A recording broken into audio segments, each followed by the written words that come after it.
അത് അവരോട് തന്നെ ചോദിക്കുക. അവർ പറയാം. അവർ പറഞ്ഞിരിക്കുന്നതിൻ്റെ അകത്തുള്ള വസ്തുനിഷ്ഠമല്ലാത്ത കാര്യമാണ് ഞാൻ ചൂണ്ടിക്കാണിച്ചത്.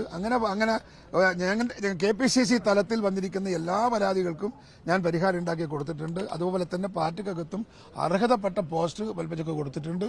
ആർക്കും അത് നിഷേധിക്കാൻ കഴിയില്ല. പക്ഷേ എന്നിട്ടും അവർ പോയി എന്നുള്ളത് ദുഃഖകരമാണ്. അവർ പാർട്ടിയോട് ചെയ്ത ഒരു വലിയ ചെയ്ത്തായിട്ടാണ് ഞാനതിനെ കാണുന്നത്.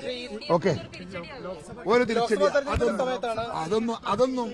അതൊന്നും തെരഞ്ഞെടുപ്പ് രംഗത്ത് ഒരു റിഫ്ലക്ട് ചെയ്യാൻ പോകുന്നില്ല. ഒരു പ്രശ്നമായി ഞങ്ങളതിനെ കാണുന്നില്ല. ഞങ്ങൾ വളരെ ആത്മവിശ്വാസത്തിലാണ് നമ്മൾ ഇലക്ഷനെ ഫേസ് ചെയ്യുന്നത്. വടകര ഞങ്ങൾ ജയിക്കും, ഞങ്ങൾ പിടിക്കും. മൊത്തം സംസ്ഥാനത്ത് നോക്കുമ്പോൾ ഒരു പ്രശ്നമല്ല, പ്രത്യേകിച്ച് ലോക്സഭാ തെരഞ്ഞെടുപ്പിൽ ഒന്നുമില്ല. നമുക്ക് സംസ്ഥാനത്തുടനീളമുള്ള രാഷ്ട്രീയ ഈ തെരഞ്ഞെടുപ്പ് രംഗത്ത് നമുക്ക് വളരെ അഡ്വാൻസായി ഒരുപാട് കാര്യങ്ങളുണ്ട്. നിങ്ങൾക്കെല്ലാം അറിയാം. രാഷ്ട്രീയത്തിലെ സാഹചര്യങ്ങളെല്ലാം നമുക്ക് അനുകൂലമാണ്. ഇടതുപക്ഷത്തിന് അനുകൂലമല്ല, BJPക്കും അനുകൂലമല്ല, UDFനും കോൺഗ്രസിനുമാണ് അനുകൂലം കേരളത്തിലെ പോളിറ്റിക്സ്. അത് ഞങ്ങൾ ബെനിഫിറ്റ് നമ്മൾ യൂട്ടിലൈസ് ചെയ്യും.